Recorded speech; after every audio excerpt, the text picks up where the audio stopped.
नमस्कार प्यारे साथी, स्वागत है आप सभी का हमारे YouTube चैनल पर। आज के इस लेक्चर में हम विजन आईएएस का जो मैगजीन है उसका समराइज्ड पॉइंट आपको बताने जा रहे हैं, which is very very important for the BPSC examination. क्योंकि आपको पता है कि पिछले बीपीएससी में 69th बीपीएससी में अच्छा खासा क्वेश्चन विजन आईएएस के मैगजीन से लड़ा था, तो आप इसे छोड़ नहीं सकते। और इसी को ध्यान में रखते हुए हमने आपके लिए इनिशिएटिव लाया है। और इसके पहले की वीडियो में आप देखेंगे तो जो भी इम्पोर्टेंट मैगजीन्स हैं like speedy and other magazines, तो उसको हमने कवर किया था, विजन आईएएस का कवर नहीं किया था। तो इस वीडियो में हम विजन आईएएस के मैगजीन को अच्छे से कवर करेंगे कंसेप्ट के साथ, क्योंकि कुछ कुछ कंसेप्ट पर क्वेश्चन आजकल बीपीएससी पूछ रही है। तो बने रहिए हमारे साथ और पूरे आकर्षण और जोश और हर्ष और उल्लास के साथ आप इस वीडियो को देखें, ताकि एक एक चीज़ें याद हो जाएं और फिर आप जैसे एग्जामिनेशन में जाएं और अगर क्वेश्चन आता है तो आप टिक करके आए सही वाला, गलत वाला नहीं। ओके, सो हम शुरुआत करेंगे इकोनॉमी से, उसके बाद मूव ऑन करेंगे, पॉलिटी हो गया, फिर आपका साइंस एंड टेक हो गया। तो हम एक एक करके पूरा कवर करेंगे, चिंता ना करें, ज़्यादा नहीं है, जो भी इम्पोर्टेंट है बस वही है, 2-3 पेजेस के हैं, यूं ही चुटकियां बजाते हुए समय निकल जाएगा। ओके, सो पहला टॉपिक है आपका रिवर्स फ्लिपिंग।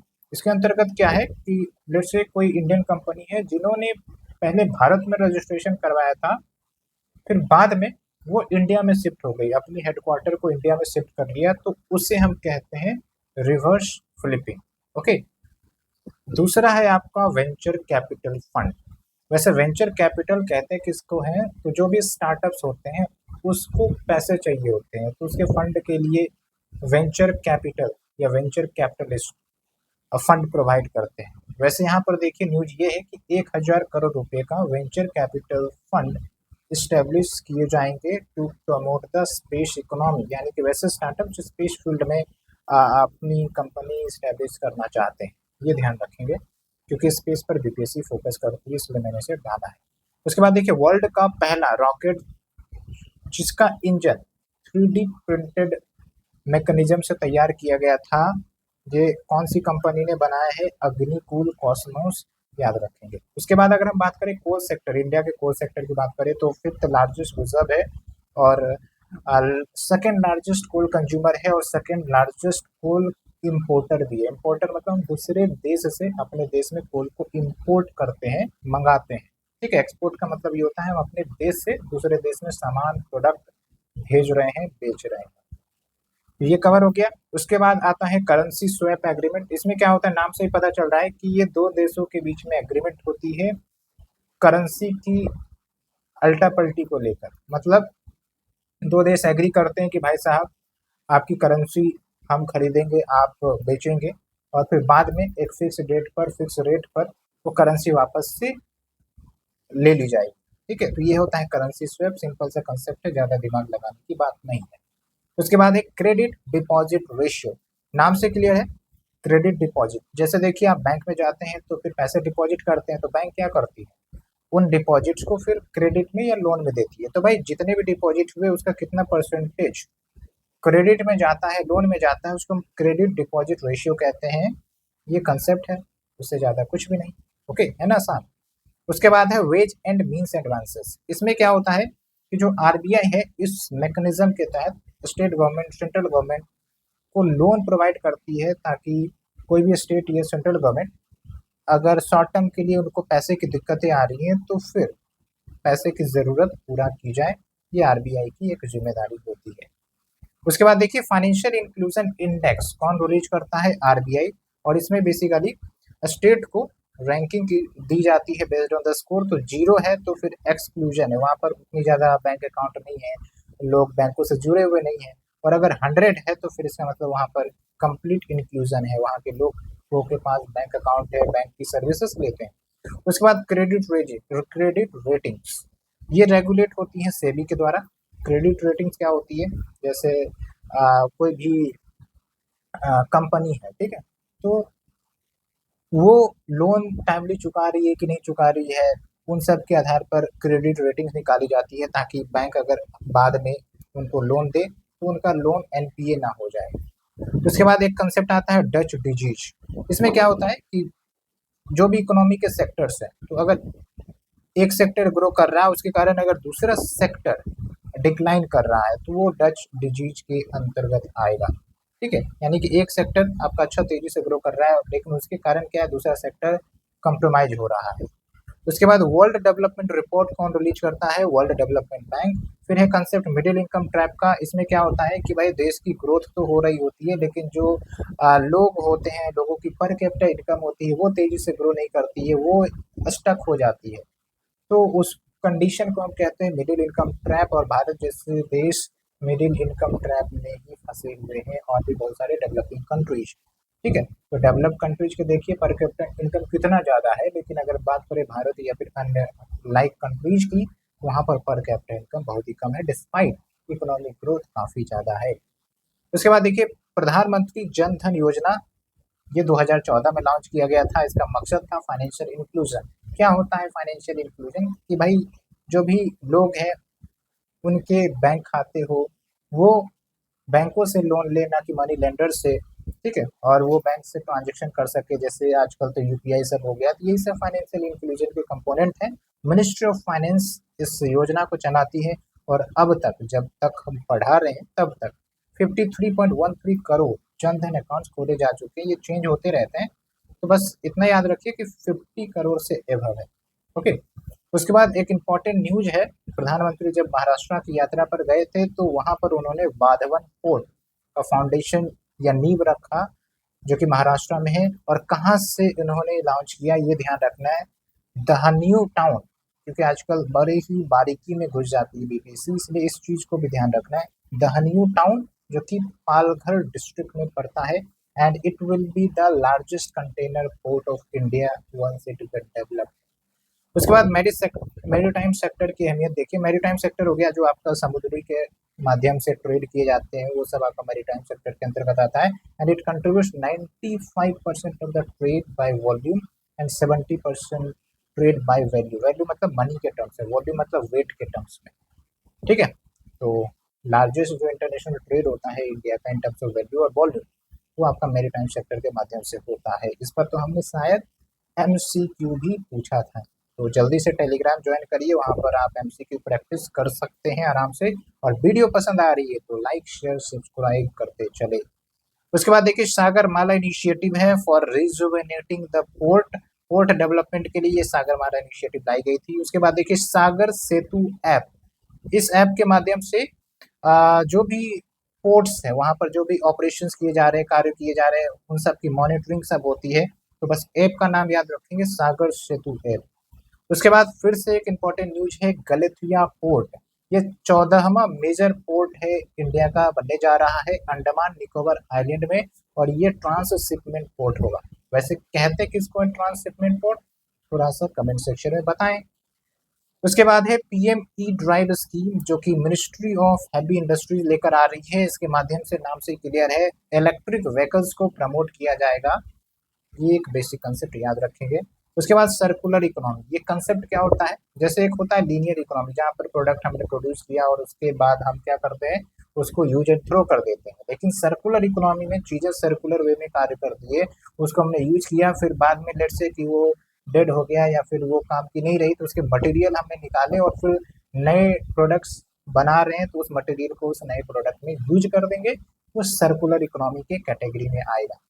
उसके बाद देखिए गवर्नमेंट ऑफ इंडिया ने टारगेट सेट किया है 500 मिलियन टन स्टील प्रोडक्शन करने का बाय 2034। वैसे अगर देखा जाए तो स्टील प्रोडक्शन के मामले में भारत का जो रैंक है वो दूसरा है। ओके, उसके बाद हाइयर कार्बन कंटेंट आपको किस में मिल जाता है, कास्ट आयरन में, ये बस फैक्ट है याद रखेंगे। और आयरन के मामले में भारत तीसरा लार्जेस्ट कंज्यूमर है, ये भी याद रखना है। उसके बाद आते हैं डेयरी सेक्टर, दुग्ध सेक्टर में। तो आप देखेंगे कि वर्ल्ड का लार्जेस्ट मिल्क प्रोड्यूसर इंडिया ही है। अगर हम टोटल ग्लोबल प्रोडक्शन में भारत का शेयर देखें तो 25%, एक दो नहीं 25%, यानी कि 1/4 शेयर इंडिया का ही है। और भारत की जीडीपी में 5% कंट्रीब्यूट करता है, और लगभग 70% जो पार्टिसिपेशन है डेयरी सेक्टर में वो महिलाओं का ही है, ये भी ध्यान रखेंगे, वुमेन पार्टिसिपेशन है ज़्यादातर। उसके बाद दुग्ध से ही रिलेटेड है आपका व्हाइट रिवॉल्यूशन, जिसको लीड किया गया था डॉक्टर वर्गीज कुरियन, जिसको फादर ऑफ व्हाइट रिवॉल्यूशन भी कहते हैं। और 26 नवंबर को हम नेशनल मिल्क डे के रूप में सेलिब्रेट करते हैं, राष्ट्रीय दुग्ध दिवस। उसके बाद एक कंसेप्ट आता है स्टार्टअप का। स्टार्टअप वो कंपनीज होती हैं जो अभी शुरुआती स्टेज में है, जिनका 10 साल से कम उम्र हुआ है रजिस्ट्रेशन का। और एक दो क्राइटेरिया और होती है। पहली बात तो ये कि shall not be more than 10 years from the registration date, और इनका जो टर्नओवर होगा वो 100 करोड़ से कम होगा। ओके। और इंडिया तीसरा लार्जेस्ट स्टार्टअप इकोसिस्टम है। This is also very important, यहाँ से भी क्वेश्चन आता है। फिर स्टार्टअप में क्या आता है कि यूनिकॉर्न कैटेगरी। तो यूनिकॉर्न कैटेगरी हम उस स्टार्टअप को कहते हैं जिनका जो वैल्यूएशन है, कंपनी की जो वैल्यू है $1 बिलियन से ज्यादा है। याद रखना है, कम नहीं ज्यादा है, उसको हम यूनिकॉर्न कहते हैं। ओके, मतलब प्रीमियम स्टार्टअप्स ऐसे भी कह लीजिए आप। उसके बाद आता है प्राइमरी सेक्टर लैंडिंग।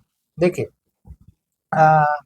जो बैंक्स होते हैं ना, उनके पास जो डिपॉजिट आता है, तो ऐसा नहीं है कि जितने भी डिपॉजिट आते हैं वो अपनी मनमर्जी से किसी को भी दे देंगे। पता चला कि भाई रईस कंपनी को ही देते जा रहे हैं, तो ऐसे में गरीब और किसान को तो लोन मिलेगा नहीं। इसलिए प्राइवेट प्रायोरिटी सेक्टर लेंडिंग का कंसेप्ट आया था 1972 में, आरबीआई ने लेकर आया था कि भाई जो भी आपके लोन देने हैं उसका एक सर्टेन परसेंटेज आप सर्टेन सेक्टर्स को दीजिएगा। और सबके सेक्टर्स डिमार्केटेड है, तो उसके डिटेल में तो हम नहीं जाएंगे, लेकिन ये ध्यान रखना है कि 40% ऑफ द लोन जो दिए जाएंगे बैंक की तरफ से, खासकर scheduled commercial bank and foreign banks having the branches of 20 और मोर, तो वो 40% जाएगा कुछ सर्टेन सेक्टर्स को, बाकी वो 60% अपना किसी को दो, मन चाहे को दे, कोई फर्क नहीं पड़ेगा। तो कौन कौन से सेक्टर्स हैं जो प्रायोरिटी सेक्टर के अंतर्गत क्वालिफाई होते हैं, ध्यान रखिएगा। एग्रीकल्चर हो गया, एमएसएमई सेक्टर हो गया, एक्सपोर्ट क्रेडिट हो गया, एजुकेशन के लिए, हाउसिंग के लिए, सोशल इंफ्रास्ट्रक्चर के लिए, रिन्यूएबल एनर्जी के लिए, और कुछ है लेकिन ये मेजर सेक्टर है, इतना ध्यान रखना है।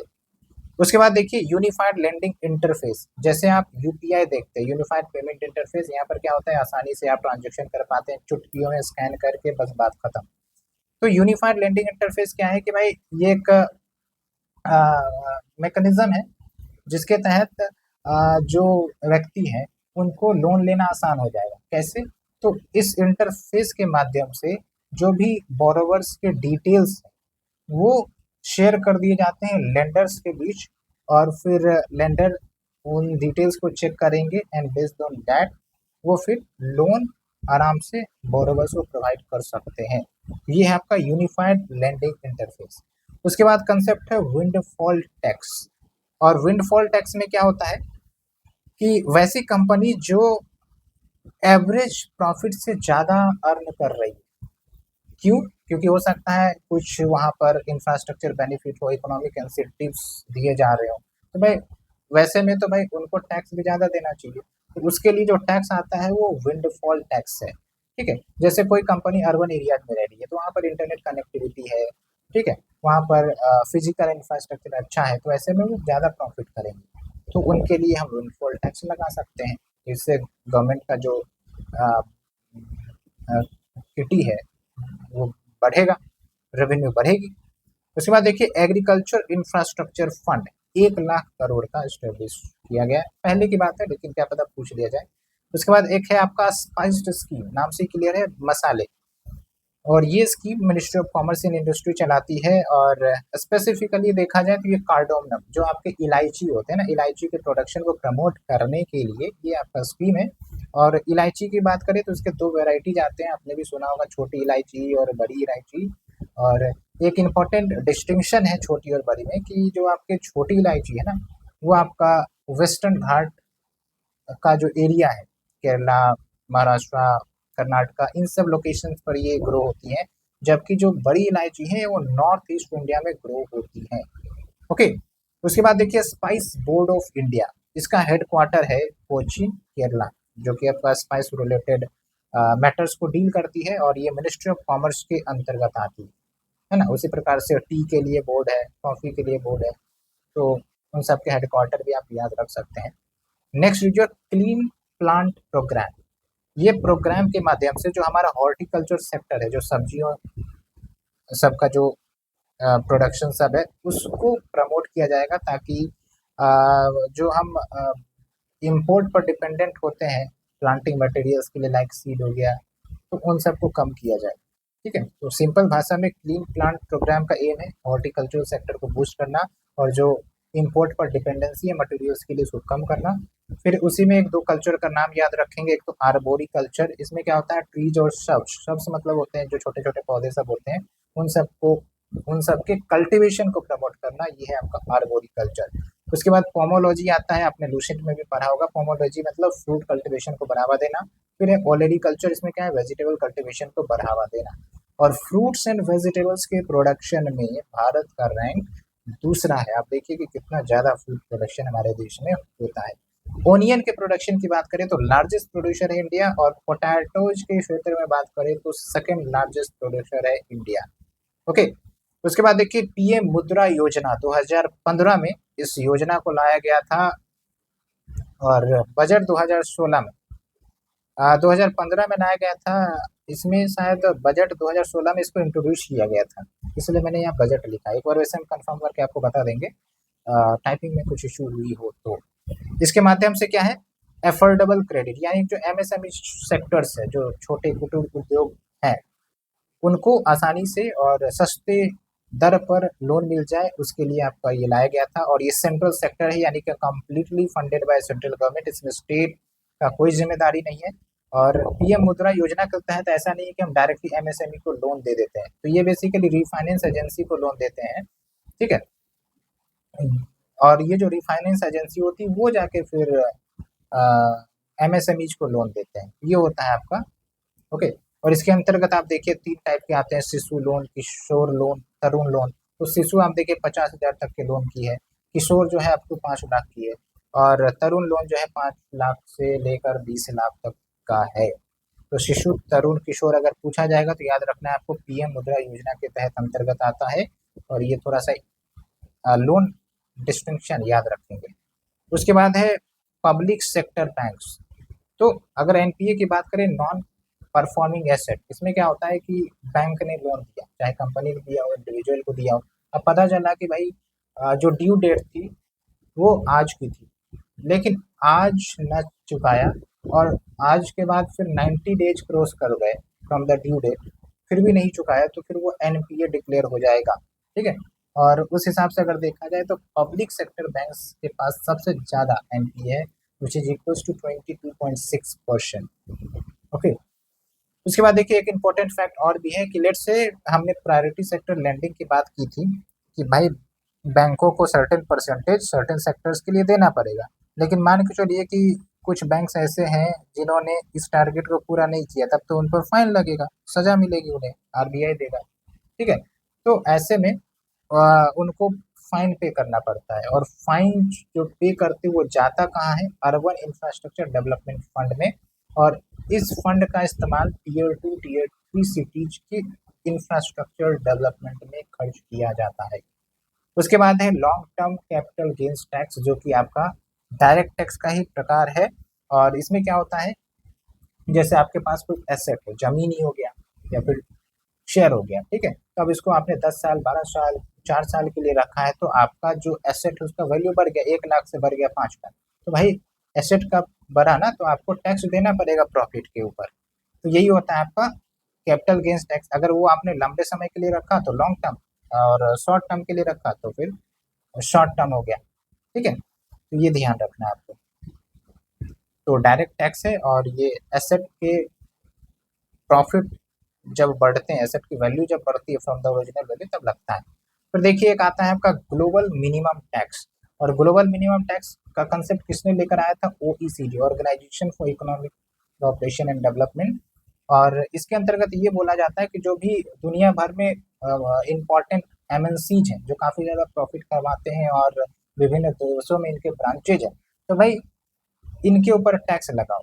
कितना लगाओ, 15%। इसी टैक्स का नाम दिया गया है ग्लोबल मिनिमम टैक्स। ठीक है, तो किस पर, एमएनसीज पर, बड़े बड़े जैसे गूगल हो गया, फेसबुक हो गया, माइक्रोसॉफ्ट हो गया, ये काफ़ी ज़्यादा प्रॉफिट अर्न करते हैं, एक सेकंड में न जाने कितना ज़्यादा रेवेन्यू जनरेट कर लेते हैं। ठीक है, उसके बाद है डेप्ट स्वैप्स। तो डेप्ट स्वैप्स में क्या होता है, नाम से ही क्लियर हो रहा है, जैसे करेंसी स्वैप हमने देखा था, यहाँ पर डेप्ट स्वैप हो रहा है कि भाई एक कंपनी और एक देश या फिर एक देश दूसरे देश या एक देश और दूसरे ऑर्गेनाइजेशन के बीच एग्रीमेंट हो जाए कि भाई हम आपका लोन नहीं चुका पा रहे, बदले में हम क्या कर सकते हैं कि किसी डेवलपमेंटल प्रोजेक्ट पर, अच्छे प्रोजेक्ट पर हम पैसे अगर मेरे पास आएंगे तो उसमें इन्वेस्ट कर देंगे, है ना। तो आप देखिए, रिप्लेस सॉवरिन डेब्ट with one or more liabilities that includes spending commitment toward the developmental goal. हो सकता है आईएमएफ से लोन लिया गया हो, हम नहीं चुका पा रहे, बोले आईएमएफ को भैया माफ कर दो, हम क्या करेंगे, आपके जो भी पैसे बनते हैं उसके लिए हम इंडिया में कुछ बढ़िया प्रोजेक्ट लगा देंगे। ये हो गया आपका डेप्ट स्वैप। हालांकि इतना आसान नहीं होता है डेप्ट स्वैप करना, है ना। उसके बाद देखिए, WTO वर्ल्ड ट्रेड ऑर्गेनाइजेशन के अनुसार एक डाटा है और जिस पर आपको अच्छे से नजर रखनी है।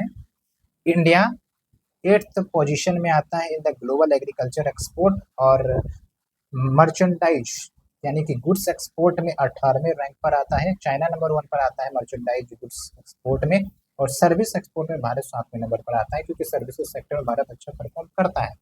ठीक है। उसके बाद देखिए, फ्रंट रनिंग। फ्रंट रनिंग क्या है भाई? इसमें क्या है कि जैसे अभी शेयर जो है वो पब्लिक नहीं हुआ, लेकिन कुछ कुछ ऐसे व्यक्ति होते हैं, इन्वेस्टर्स होते हैं जिनके पास प्राइवेट इन्फॉर्मेशन, कॉन्फिडेंशियल इन्फॉर्मेशन मौजूद रहता है, और उस इन्फॉर्मेशन के माध्यम से वो एडवांस में पहले ही डायरेक्टली इनडायरेक्टली सेल कर देते हैं या बाय कर लेते हैं सिक्योरिटीज को, जिससे उनको काफ़ी ज़्यादा मुनाफा होता है। इसी कंसेप्ट को हम फ्रंट रनिंग कहते हैं। It is related to share market, ये ध्यान रखिएगा। उसके बाद बायो फोर्टिफिकेशन। इसमें क्या होता है कि भाई जो आपके क्रॉप्स है जो उगाए जाते हैं उनके न्यूट्रिशनल क्वालिटी को इन्हांस कर दो, इसी को कहते हैं बायो फोर्टिफिकेशन। एक होता है फोर्टिफिकेशन, इसमें क्या होता है, क्रॉप जो उग गया है, हार्वेस्ट हो गया, उसको फिर हम आर्टिफिशियली फोर्टिफाई करते हैं, न्यूट्रिशन रिचमेंट करते हैं। ओके, जैसे आप नमक में आयोडीन मिक्स किया जाता है, वो सब भी क्या फोर्टिफिकेशन के एग्जाम्पल है ना। लेकिन बायो फोर्टिफिकेशन में हम क्या कर रहे हैं कि भाई फूड क्रॉप्स में ही न्यूट्रिशनल क्वालिटी डालने का प्रयास कर रहे हैं, ताकि आर्टिफिशियल की जरूरत ना पड़े। उसके बाद देखिए, इंडिया का पहला ग्रेन एटीएम कहाँ पर? भुवनेश्वर में, ओडिशा में। ठीक है, और नाम क्या है? अन्नपूर्ति। ध्यान रखना है, नाम भी याद रखना है वैसे। उसके बाद देखिए, लिथियम में आते हैं। लिथियम के बारे में तो मैंने पहले भी चर्चा कर रखा है, बहुत बार चर्चा किया है, साइंस एंड टेक के करंट अफेयर्स में भी चर्चा किया है। ये आपका मांड्या डिस्ट्रिक्ट में मिला है लिथियम का रिजर्व। मांड्या डिस्ट्रिक्ट आपका कर्नाटका में है, और लिथियम को व्हाइट गोल्ड भी कहते हैं। It is a metal, and आप देखेंगे जब डेंसिटी के कंपैरिजन में, तो it is lowest density of all the metals which is existing. ठीक है, और लिथियम का एटॉमिक नंबर तो 3 है ना, हाइड्रोजन, हीलियम, लिथियम। ठीक है। उसके बाद है tantalum. It is a rare metal and corrosion resistant, जंग नहीं लगती है, और इसका मेल्टिंग पॉइंट काफ़ी ज़्यादा हाई है। मेल्टिंग पॉइंट हाई है, इसका मतलब काफ़ी ज़्यादा टेम्परेचर इनको देना पड़ेगा इसे मेल्ट होने में, यानी कि सॉलिड से लिक्विड होने में। ठीक है। तो जैसे टंगस्टन देखते हैं, तो उसका भी मेल्टिंग पॉइंट काफ़ी ज़्यादा हाई है, तभी तो आप देखते हैं जब बल्ब जलता है 100 वाट तक तो भी वो गलता नहीं है, because it has very high melting point. ये पूरा इकोनॉमी का करंट अफेयर्स आपका आसानी से हो गया मात्र 3 पेजेज में। ठीक है, 20 मिनट लगा, क्या दिक्कत है, आराम से सुनिए, फास्ट फॉरवर्ड करके सुनिए, स्पीड करके सुनिए, लेकिन सुन कर जाइए, इससे आपका कॉन्फिडेंस भी बढ़ेगा एग्जामिनेशन में। और क्वेश्चन अगर आते हैं कहीं से भी, दुनिया के किसी भी कोने से, तो आप आराम से अटेम्प्ट कर सकते हैं। तो जुलाई से सितंबर का करंट अफेयर्स एक सेक्शन खत्म हुआ, अब थोड़ा सा हम मूव करते हैं दूसरे सेक्शन में, जो कि है आपका पॉलिटी का। ठीक है, तो कोशिश रहेगी कि हमारा आज ही खत्म हो जाए, कम से कम 1 घंटे का लेक्चर तो यहाँ बनेगा ही फिलहाल। तो आराम से बस सुनते चलिए, और वीडियो पसंद आ रही है तो हिचकिचाएं नहीं, लाइक शेयर सब्सक्राइब का बटन दबाते चले, और दोस्तों के बीच अच्छे से प्यार से शेयर करते चले। तो चलिए अब आते हैं पॉलिटी के सेक्शन में। इसमें ज़्यादा कुछ दिमाग नहीं लगाना है, बस एक एक लाइनर का क्वेश्चन है ये। जैसे international centre for audit of local governance, कहाँ पर इसको उद्घाटन किया गया है? राजकोट, जो कि गुजरात में पड़ता है। ओके। उसके बाद देखिए, बैक टू विलेज प्रोग्राम, ये जम्मू कश्मीर में चलाई गई थी। इसके अंतर्गत क्या है कि जो भी पंचायत हैं जम्मू कश्मीर में, उसको एम्पावर किया जाए कि वो अच्छे से डेवलपमेंटल कार्य करे, कम्युनिटी लेड डेवलपमेंट वहाँ पर हो। उसके बाद कैबिनेट कमिटीज को लेकर एक न्यूज आ रही है कि रिसेंट में 8 कैबिनेट कमिटीज कंस्टिट्यूट की गई है, और कैबिनेट कमिटीज में एक बात ध्यान रखना, ये कॉन्स्टिट्यूशनल कमिटी नहीं है, ओके। और इसको कंस्टिट्यूट वैसे किया जाता है ट्रांजैक्शन ऑफ बिजनेस रूल्स 1961 के तहत, और majority of the committee chaired by the prime minister. But कौन से नहीं चेयर करते हैं प्राइम मिनिस्टर, वो ध्यान रखना है। जैसे कौन से चेयर करते हैं वो तो याद रखिए, जैसे पॉलिटिकल अफेयर्स वाला हो गया, इकोनॉमिक अफेयर्स हो गया, cabinet committee on economic affairs, cabinet committee on political affairs, फिर कैबिनेट कमिटी ऑन अपॉइंटमेंट, ये सब पीएम चेयर करते हैं। लेकिन दो जो कमिटी है वो पीएम चेयर नहीं करते, जैसे होम मिनिस्टर जो है एकोमोडेशन कमिटी, नाम याद रखेंगे, होम मतलब एकोमोडेशन घर, वो उसको चेयर करते हैं। फिर पार्लियामेंट्री अफेयर्स कमेटी फिलहाल तो राजनाथ सिंह जो कि डिफेंस मिनिस्टर है हमारे देश के, वो चेयर करते हैं, ठीक है। तो इतना बात ध्यान रखेंगे, बाकी जो अन्य 6 कमेटी है ना वो प्राइम मिनिस्टर ही चेयर करते हैं। उसके बाद देखिए power to tax the mineral rights, ये स्टेट लिस्ट में आता है, जो आपका यूनियन स्टेट और कंकरेंट ये जो लिस्ट होता है शेड्यूल शेड्यूल 7 में है ना, हाँ शेड्यूल 7 में से, तो ये आपका स्टेट लिस्ट में आता है, ये ध्यान रखेंगे। उसके बाद देखिए नीति आयोग का 2 प्रोग्राम चलता है, एक तो एस्पिरेशनल डिस्ट्रिक्ट प्रोग्राम जो कि 112 पिछड़े डिस्ट्रिक्ट में चलते हैं। इसमें क्या है कि जो भी डिस्ट्रिक्ट 112 डिस्ट्रिक्ट बहुत ही पीछे होते हैं, यहाँ पर गवर्नमेंट सर्विसेज अच्छे से इम्प्लीमेंट नहीं हुई होती है, और जो इंफ्रास्ट्रक्चर है बहुत बेहाल हालत में होता है, तो इसको सुधार किया जाए, यानी कि बैक से लेके इसको फॉरवर्ड डेवलपमेंट की तरफ लेके जाया जाए। इसके लिए आपका एस्पिरेशनल डिस्ट्रिक्ट प्रोग्राम लाया गया था, पहले की बात है। लेकिन उसी के तर्ज पर एस्पिरेशनल ब्लॉक प्रोग्राम 2023 में लाया गया था, जिसमें 500 ब्लॉक्स को इसेंशियल गवर्नमेंट सर्विसेज प्रोवाइड करो, ये आपका टारगेट था। तो ये 500 वाला ध्यान रखेंगे और 112 वाला याद रखेंगे, और दोनों नीति आयोग के इनिशिएटिव है, ये भी ध्यान रखेंगे। तो ये हो गया आपका जुलाई का खत्म। देखिए 1 पेज का था, क्या ही है, उतना ड्रामा करने की जरूरत नहीं, बस आराम से सुनते चलिए और शेयर लाइक करते रहिए, ओके। उसके बाद देखिए सितंबर और अगस्त के करंट अफेयर्स में 7 जज का कॉन्स्टिट्यूशन बेंच सेटअप किया गया था, और इस 7 कॉन्स्टिट्यूशनल बेंच सुप्रीम कोर्ट के उन्होंने फैसला किया था, निर्णय दिया था कि भाई जैसे आपका ओबीसी का सब क्लासिफिकेशन है ना, creamy layer non creamy layer, उसी प्रकार से जो एससी है शेड्यूल कास्ट, इनका भी सब क्लासिफिकेशन किया जा सकता है। और ये निर्णय आया कौन से फैसले में, state of Punjab versus Devendra Singh case में। उसके बाद देखिए ये है तो ये आपका पुराना इन्फॉर्मेशन, लेकिन ये न्यूज में है तो ध्यान रखें। Indira Sawhney versus union of India case 1992, यहाँ पर ओबीसी के बीच क्रीमी लेयर का कंसेप्ट लाया था। क्रीमी लेयर क्या होता है वैसे, इसमें ये होता है कि भाई जो आपका ओबीसी कम्युनिटी है उसमें एक एडवांस हो सकते हैं जिनका इनकम एनुअल इनकम अच्छा है ना, एक टारगेटेड इनकम से ज़्यादा है, तो फिर उनको रिजर्वेशन के बेनिफिट नहीं देंगे, उसको हम क्रीमी लेयर कहते हैं। नॉन क्रीमी मतलब जो अभी भी पीछे हैं उनको बेनिफिट दिया जाना चाहिए, ये होता है क्रीमी नॉन क्रीमी। 1992 में इस कंसेप्ट को लाया गया था, हालांकि ओबीसी को 27% रिजर्वेशन देने का जो फैसला है 1990 में लिया गया था, है ना, मंडल कमीशन के रिकमेंडेशन के आधार पर। उसके बाद देखिए पीएम पोषण स्कीम, इसके माध्यम से क्या है कि जो भी आपके गवर्नमेंट और गवर्नमेंट एडेड स्कूल से वहाँ पर पके हुए मील या खाना प्रोवाइड किया जाए बच्चों को, और इसमें आपका pre primary schools, primary and upper primary schools के बच्चे को कवर किया जाता है, क्लास 6 से लेकर क्लास 8 जो आपका अपर प्राइमरी में आते हैं, प्री प्राइमरी मतलब प्राइमरी क्लास से जो पहले के बच्चे होते हैं। उसके बाद देखिए मिनिस्ट्री ऑफ एजुकेशन ये स्कीम चलाती है, ये ध्यान रखेंगे। उसके बाद लाइफ कैंपेन क्या है, लाइफ स्टाइल फॉर एनवायरमेंट, ये प्रधानमंत्री ने दिया था कैंपेन। इसमें क्या है कि भाई जो भी हमारी लाइफ स्टाइल है वो इन्वायरमेंट फ्रेंडली होनी चाहिए, like when you are going outside switch off the light, switch off the fan, ये आपका लाइफ कैंपेन के अंतर्गत आता है। उसके बाद देखिए उत्तराखंड ने यूनिफॉर्म सिविल कोड को अडॉप्ट किया था, इस पर तो हमने एमसीक्यू भी पूछा है टेलीग्राम पर, तो एमसीक्यू प्रैक्टिस करने के लिए आप हमारे टेलीग्राम से जुड़िए। लगभग 800 क्वेश्चन तो हमने ऑलरेडी 3 महीने में प्रैक्टिस करवा दी है, तो आप वहाँ जुड़िए और क्वेश्चन प्रैक्टिस करिए धाए धाए, और पीडीएफ वहाँ से आप डाउनलोड कर सकते हैं। और हाँ एक फैक्ट ये भी है कि गोवा ऑलरेडी आज़ादी से पहले यहाँ पर यूनिफॉर्म सिविल कोड लागू है, ठीक है। अभी रिसेंट में जिन्होंने इम्प्लीमेंट किया है वो है उत्तराखंड। उसके बाद आर्टिकल 329A की बात करें तो इसमें जो भी कोर्ट है या जुडिशियरी है उसको रोका जाता है from the interference in the electoral matters, यानी कि जो चुनावी मुद्दे हैं उसमें कोर्ट इंटरफेयर ना करे उसके मैटर में, ये आपका आर्टिकल 329A बोलता है। उसके बाद है डीलिमिटेशन कमीशन, हालांकि इसके बारे में हमने डिटेल से अपने इलेक्शन के टॉपिक में चर्चा किया था, शायद पार्लियामेंट के ही टॉपिक में चर्चा किया था। अगर आपने नहीं देखा है, I request you go there and watch that lecture completely, और उसके बाद आपको टेंशन खत्म हो जाएगी। उसके बाद देखिए, इसमें डिलिमिटेशन कमीशन आर्टिकल 82 के तहत स्टैब्लिश करने की बात बोली जाती है कि भाई पॉपुलेशन बढ़ रहा है तो जो आपके सीट्स हैं लोकसभा के हो या स्टेट लेजिस्लेटिव असेंबली के हो, उन सब में भी तो मॉडिफिकेशन होना चाहिए इस पर द टाइम। तो कौन करेगा? तो वो पार्लियामेंट डिसाइड करेगी कि कौन से अथॉरिटी करेंगे। तो parliament time to time delimitation act लेकर आती है और फिर वो डिलिमिटेशन करता है। ठीक है, तो डिलिमिटेशन कमीशन याद रखेंगे कॉन्स्टिट्यूशनल बॉडी नहीं है, स्टेटूटरी है, क्योंकि पार्लियामेंट यहाँ पर डिसाइड करेगी लॉ के माध्यम से कौन करेगा। और पार्लियामेंट लॉ लेकर आती है तो क्या लेकर आती है? डिलिमिटेशन एक्ट लेकर आती है।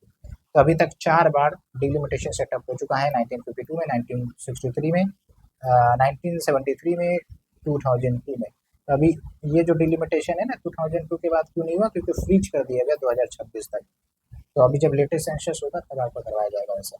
उसके बाद देखिए, रामनाथ कोविंद कमेटी गठित की गई थी साइमल्टेनियस इलेक्शंस हमारे देश में हो इसके लिए। उसके बाद आर्टिकल 83 एंड आर्टिकल 172, इसमें क्या बोला जाता है कि भाई जो आपके पार्लियामेंट है उसके टर्म कितने होंगे, स्टेट लेजिस्लेटिव असेंबली उसके टर्म्स कितनी होंगी। तो ये आपका आर्टिकल 83 पार्लियामेंट की बात करता है, आर्टिकल 172 स्टेट लेजिस्लेटिव असेंबली के टर्म की बात करता है। वैसे कितने का टर्म होता है आप हमें बताएं। उसके बाद कुछ फ्रेमवर्क याद रखेंगे, फ्रेमवर्क कन्वेंशन, ये आर्टिफिशियल इंटेलिजेंस के ऊपर, फिर ब्लेचली डिक्लेरेशन, ये भी आपका आर्टिफिशियल इंटेलिजेंस पर, इसको भी हमने टेलीग्राम में करवाया था। उसके बाद लास्ट पेज पर चलते हैं, तब आपको अच्छे से क्वालिटी पूरे 3 महीने का कवर हो जाएगा विदाउट एनी डिस्टर्बेंस। तो प्रगति प्रोजेक्ट है। प्रगति क्या है? फुल फॉर्म थोड़ा ध्यान रखिए, proactive governance and timely implementation, monitoring and reviewing programmes of the centre. Okay, यानी कि फुल फॉर्म है आपका ये proactive governance and timely implementation. इसमें क्या होता है, जो गवर्नमेंट ऑफ इंडिया है, प्राइम मिनिस्टर ही बेसिकली जो भी देश में विभिन्न प्रोग्राम चल रहे हैं गवर्नमेंट के, उसको मॉनिटरिंग करते, रिव्यू करते हैं सही चल रहा है कि नहीं, भाई जो भी हमने टारगेट सेट किया था कंप्लीट हो रहा है कि नहीं, ये है प्रगति। उसके बाद यूनिफाइड पेंशन स्कीम जो अभी लेटेस्ट में आया है, ये ध्यान रखना है आपको, टीबी स्वामीनाथन कमेटी जो 2022 में गठित की गई थी, उनके रिकमेंडेशन के तहत यूपीआई को लाया गया है। और इसमें क्या है, 1 अप्रैल 2025 से इसको इम्प्लीमेंट किया जाएगा और जो भी सेंट्रल गवर्नमेंट एम्प्लॉयज हैं इन पर लागू होगा। स्टेट गवर्नमेंट बेसिकली अप्लाई कर सकते हैं या नहीं, वो तो उनकी मर्जी पर होगा। और इसमें क्या खास बात है कि जो आपका गवर्नमेंट एम्प्लॉय है, ठीक है, उनको जो सैलरी मिलती है, ठीक है, तो एवरेज बेसिक पे जो लास्ट के 12 मंथ यानी जब वो रिटायर होने वाले होंगे, तो पिछले 12 मंथ की जो एवरेज बेसिक पे निकलेगी उनकी, उसका 50% मिलेगा। और ये 50% तभी मिलेगा जब वो कम से कम 20 नहीं 25 साल सर्विस में बिता चुके होंगे। लेकिन उससे कम है तो फिर क्या? तो अगर 10 साल कम से कम बिताए तब आपको मिनिमम पेंशन 10,000 पर मंथ मिलेगा, उससे ज़्यादा मिल सकता है। लेकिन अगर उससे नीचे है तो फिर यहाँ पर तो कोई स्कोप नहीं बनता है।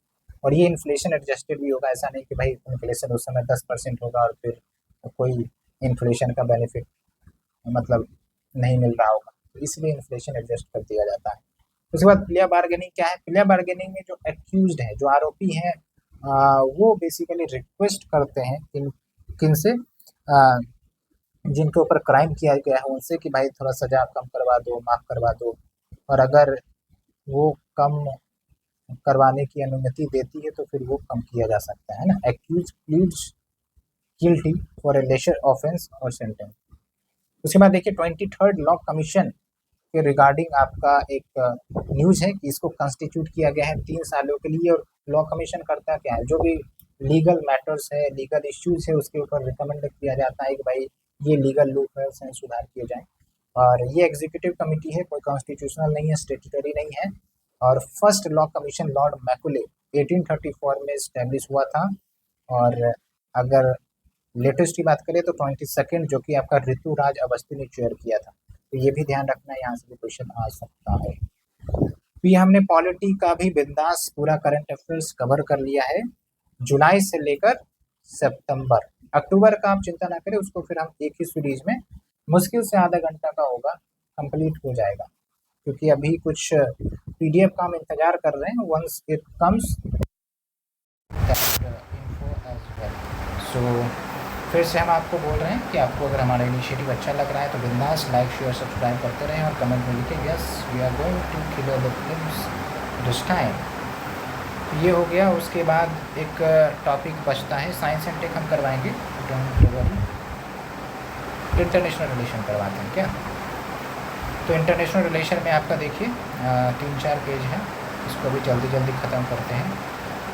तो देखिए कुछ फैक्ट्स जो अदर मैगजीन्स में नहीं दिए गए थे ना, तो विजन में दिए गए, इसलिए भाई कवर करेंगे तो कम्प्रिहेंसिवली कवर करेंगे। खासकर जो लास्ट के 6 महीने होते हैं तो काफ़ी इंपॉर्टेंट होते हैं, करंट अफेयर्स में क्वेश्चन पूछे जाते हैं यहाँ से, इसलिए इसको नहीं छोड़ना है और आपको भी नहीं छोड़ना है, कंप्लीट करके जाए। तो देखिए अभी बांग्लादेश में जो तख्ता पलट हुआ था वहाँ पर जो आपके प्राइम मिनिस्टर बने हैं वो है मोहम्मद यूनुस, और ये नोबेल प्राइज़ विनर भी हैं। और ये इम्पॉर्टेंट बात ध्यान रखना है कि जो आपका ग्रामीण बैंक का कंसेप्ट है, माइक्रो क्रेडिट या माइक्रो फाइनेंस का कंसेप्ट है कि भाई जो भी आपके गरीब लोगों को छोटे छोटे अमाउंट का लोन दिया जाए ताकि वो बिज़नेस सब सेटअप कर सके, ताकि उनकी लाइवलीहुड और इकोनॉमिक ग्रोथ हो सके। ये आपका कंसेप्ट इन्होंने ही लेकर आया था और इसी के ऊपर इन्हें नोबेल प्राइज़ दिया भी गया था। उसके बाद देखिए जेनेवा कन्वेंशन 1949, इसमें क्या है कि जैसे 2 देश लड़ रहे हैं या 2 से ज़्यादा देश लड़ रहे हैं, तो ऐसे में जो सिविलियंस हैं, जो आम नागरिक हैं या फिर जिनको पकड़ लिया गया है ऑफिसर्स को, पुलिस को, तो उनके साथ अच्छा व्यवहार किया गया, वो है आपका जेनेवा कन्वेंशन 1949। तो treaty on treatment of civilians prisoner of war soldiers, ये सब है। उसके बाद हैग कन्वेंशन, बस नाम याद रखेंगे कि भाई कल्चरल प्रॉपर्टी के प्रोटेक्शन के रिगार्डिंग है ये। उसके बाद 24th एसक्यू समिट जो कि अस्थाना कजाकिस्तान में हुआ था, ऑलरेडी हमने इसके बारे में चर्चा कर लिया है। इसमें टोटल 10 मेंबर्स हो गए हैं ईरान 2028 में, और आई थिंक कि बेलारूस को अभी लेटेस्ट ऐड किया गया है। उसके बाद देखिए India is second largest source of FDI in UK, यानी कि जो यूनाइटेड किंगडम है, इंग्लैंड है, वहाँ पर भारत जो इन्वेस्ट करता है वो दूसरे नंबर पर है, ठीक है, एफडीआई। वैसे भारत में सबसे ज़्यादा एफडीआई कौन से देश से आती है ये थोड़ा सा बताइए, आगे के लेक्चर में मेंशन है तो आप चिंता ना करें वैसे। उसके बाद है मरकॉशर। अब भाई सिंपल में आपको पूछ लिया जाएगा मरकॉशर क्या है, तो ये जो है ना, जैसे आप लैटिन अमेरिका देखते हैं, लैटिन अमेरिका मतलब जो आपके बोलिविया, ब्राज़ील, ये सब जो देश है ना, ये लैटिन अमेरिका में आते हैं। साउथ अमेरिकन कॉन्टिनेंट में जो कंट्रीज है वो लैटिन अमेरिका में आते हैं, सिंपल से समझो, ठीक है। तो इसमें से कुछ देश आपस में मिलकर उन्होंने कॉमन मार्केट बना लिया, जैसे यूरोपियन यूनियन आप देखते हैं ना, उसी प्रकार से इन्होंने अपना कॉमन मार्केट बना कर रखा है। मरकॉशर नाम है इनका, southern common market in Latin America. इसमें मेंबर्स आप देखिए कौन कौन से, एक तो अर्जेंटीना, क्या आप याद कर पा रहे हैं कहाँ पर है। उसके बाद ब्राज़ील, पैराग्वे, यूरुग्वे, वेनेजुएला को सस्पेंड किया गया है। लेकिन खास न्यूज़ ये याद रखना है कि बोलिविया को अभी लेटेस्ट एंट्री मिली है, तो Bolivia got the latest entry in the Mercosur agreement, so you should remember all this facts now. एक लेटेस्ट न्यूज़ है, जो 3rd voice of global south summit है उसको इंडिया ने होस्ट किया है। थीम क्या है, an empowered global south for a sustainable future, बस याद रखना है, इससे ज़्यादा नहीं। किसने होस्ट किया, इंडिया ने, और थीम क्या है ये। और फिर आप देखिए 2024 में जो भारत ने 2014 में एक्ट ईस्ट पॉलिसी लेकर आई थी, नरेंद्र मोदी की सरकार जब पहली बार आई थी, तो फिर एक्ट ईस्ट पॉलिसी लेकर आया था तो 10 साल हो गए। तो याद रखने वाली बात यह है कि ईस्ट एशिया समिट जो ऑर्गेनाइज हुई थी ना 2014 में, तो वहाँ पर एक्ट ईस्ट पॉलिसी को इनॉग्रेट किया गया था, नहीं तो पहले लुक ईस्ट पॉलिसी था। ओके, फिर देखिए जापान जो है 5th लार्जेस्ट इन्वेस्टर है इंडिया में। उसके बाद मोंगला पोर्ट की बात करें बांग्लादेश में, आर्मी सॉफ्टवेयर पार्क कहाँ पर इस्टेब्लिश किया गया है, नहा तुरंग जो कि वियतनाम में है। उसके बाद मेकोंग गंगा कॉर्पोरेशन क्या है, तो भाई ये जो 5 एशियन कंट्रीज हैं जो मेनलैंड में आते हैं, जैसे लाओस, कंबोडिया, वियतनाम, म्यांमार और एक और है, तो ये जो 5 देश आते हैं ना, इनके साथ भारत का कॉपरेशन, क्योंकि ये 5 देश में आप देखेंगे मेकोंग रिवर फ्लो करती है, तो इसमें क्या डेवलपमेंटल कॉपरेशन है कि भाई स्वास्थ्य, शिक्षा, इन सब के बीच कॉपरेशन हो, इसके लिए है। तो ये 5 आशियान के नाम याद रखेंगे, एक तो हम भूल रहे हैं, अब वैसे काउंट करें फिर से तो एक तो म्यांमार हो गया, फिर लाओस हो गया, फिर वियतनाम हो गया, फिर कंबोडिया हो गया, और एक है, चलो आप ही देख लेना, ठीक है।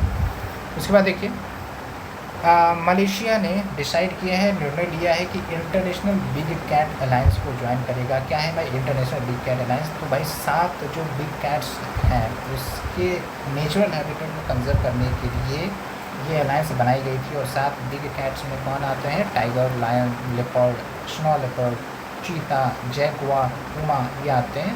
तो इनके कंजर्वेशन के लिए इंडिया भी एक मेंबर है इसका। और टाइगर के मामले में तो India 70% of the tigers India के ही पास है।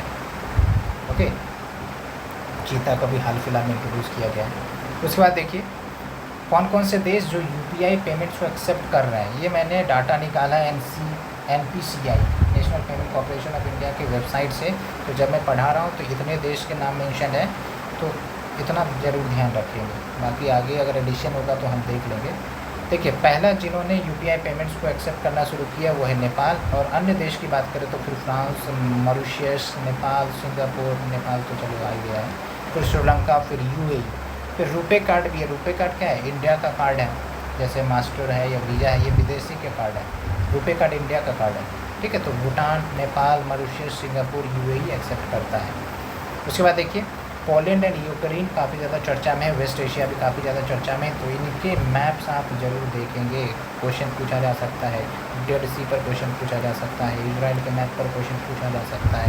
तो आप इसको ना छोड़ के जाए। यहाँ पर तो मैं 2 को देख रहा हूँ, यूक्रेन और पोलैंड। तो यूक्रेन में आप देखिए कौन कौन से बॉर्डर करते हैं। तो एक तरफ बेलारूस है, फिर पोलैंड है, फिर स्लोवेकिया है, हंगरी है, मोल्दोवा है, फिर रोमानिया है। बल्गेरिया नहीं करता है, बल्गेरिया देखिए आप नीचे है ना। उसके बाद रशिया है। तो ये आपको ध्यान रखना है, all these countries border the Ukraine. और फिर देखिए नीचे आपका मेडिटेरेनियन, ब्लैक सी। वैसे ये आपका क्या है, ये आप ज़रूर बताएं, ये काफ़ी ज़्यादा चर्चा में रहता है वैसे। उसके बाद पोलैंड में देखिए आप, पोलैंड में आपका बेलारूस हो गया, यूक्रेन हो गया, फिर आप देखिए स्लोवेकिया हो गया, चेक रिपब्लिक हो गया, जर्मनी हो गया। बाकी तो कोई शेयर नहीं करना ना, नहीं बाकी तो नहीं देखना। हाँ एक तरफ आप देखिए लिथुआनिया भी है और रशिया। रशिया बेसिकली इसलिए क्योंकि कालिनिनग्राड यहाँ पर आपका रशिया का लोकेशन है, इसलिए रशिया शेयर कर रहा है। तो कंफ्यूज नहीं होना है कि रशिया नहीं करता है, इसमें तो यही याद रखना है कि रशिया करता है, ठीक है। पोलैंड का कैपिटल वैसे वॉर्सो है। वॉर्सो पैक्ट आपको थोड़ा सा याद होगा, अगर याद है तो थोड़ा बताइए क्या था वॉर्सो पैक्ट। उसके बाद यूक्रेन का क्या है कैपिटल? कीव। उसके बाद देखिए Jam Saheb of Nawanagar youth exchange program sign हुआ है बिटवीन इंडिया एंड पोलैंड, और इसके बारे में तो मैंने आपको बताया है वैसे पीडी के करंट अफेयर्स में। फिर देखिए विस्म क्यू, ये आपका पोर्टेबल हॉस्पिटल है फॉर द यूक्रेन। बेसिकली जब मोदी जी गए थे तो फिर ये पोर्टेबल हॉस्पिटल यूक्रेन को दिया गया। ओके, तो ये नाम याद रखना है। उसके बाद देखिए टॉप सोर्स ऑफ रेमिटेंस, यानी कि भारत को जो पैसे आते हैं from the Indian people living abroad, तो सबसे ज़्यादा पैसे कहाँ से आते हैं? तो US से आते हैं। तो दूसरे नंबर पर कौन आता है ये आप हमें बताइए। उसके बाद देखिए प्रवासी भारतीय दिवस 9 जनवरी को सेलिब्रेट किया जाता है। सेलिब्रेशन वैसे हर 2 साल में होता है ना। उसके बाद देखिए इंडिया को फिर से चुन लिया गया है vice chair of Indo Pacific economic framework supply chain council. और अगर हम बात करें इंडो पैसिफिक इकोनॉमिक फ्रेमवर्क की, तो 2022 में इस कंसेप्ट को लाया गया था। 14 मेंबर्स, इसमें बेसिकली फोकस रहता है कि भाई ट्रेड बूस्ट किया जाए, सप्लाई चेन रेजिलेंस किया जाए, क्लीन इकोनॉमी हो, फेयर इकोनॉमी हो। और ध्यान ये रखना है कि 4 पिलर में 3 पिलर पर तो भारत की सहमति है, लेकिन 1 पिलर पर भारत की नहीं है, जो कि है ट्रेड के ऊपर। तो यहाँ से भी क्वेश्चन फंसाकर पूछा जा सकता है। उसके बाद देखिए सेंट मार्टिन आइलैंड बांग्लादेश में, फिर कक्स रीजन यूक्रेन में। उसके बाद हम लगभग अब लास्ट पेज पर पहुँचने वाले हैं। तो आपका ये IR भी ख़त्म हो जाएगा पिछले 3 महीनों का। देखिए जो अभी हाल फिलहाल में क्वाड लीडर समिट हुआ था, वहाँ पर प्रधानमंत्री भी विजिट किए थे। समिट हुआ कहाँ था वैसे? विल्मिंगटन में, जो कि USA में है। और विल्मिंगटन डिक्लेरेशन भी साइन हुई थी, और इंडिया 2025 के क्वाड समिट को होस्ट करेगा, ये भी सहमति बनी है। तो it is also one of the important point, जहाँ पर प्रधानमंत्री जाते हैं और उनसे रिलेटेड कुछ अगर फैक्ट्स निकल कर आता है तो उसको तो याद करना ही पड़ेगा। ओके, तो अगर बीच में वॉइस क्लैरिटी में इश्यू आई होगी तो I am really sorry, mic ही बंद हो गया था, तो आप थोड़ा सा एडजस्ट कर लेंगे पीडीएफ से, अदरवाइज मुझे फिर से रिकॉर्ड करना पड़ेगा। तो please adjust, I request you, and so let's begin again.